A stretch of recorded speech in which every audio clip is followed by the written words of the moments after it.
ខ្ញុំវាលោកថាតែខ្ញុំមានលុយណាដល់ពេលទៅអើយ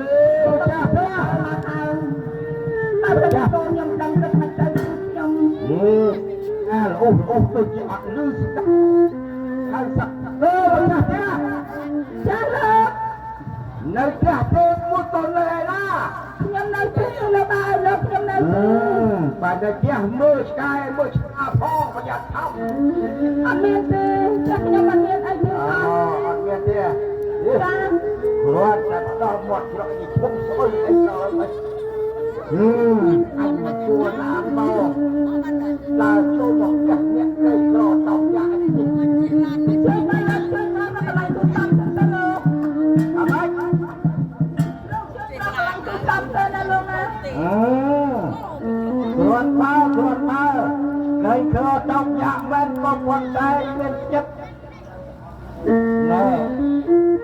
ចេះគោរពប្រតិបត្តិត្រឹមត្រូវណាស់ដល់ប្រសាហើយសំចាក់មកឯហ្នឹងទៅរៀនស្រស់បំប្រងអបប្រសាណាស់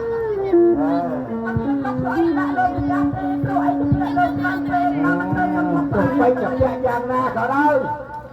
ក៏យើងមិនគិតថា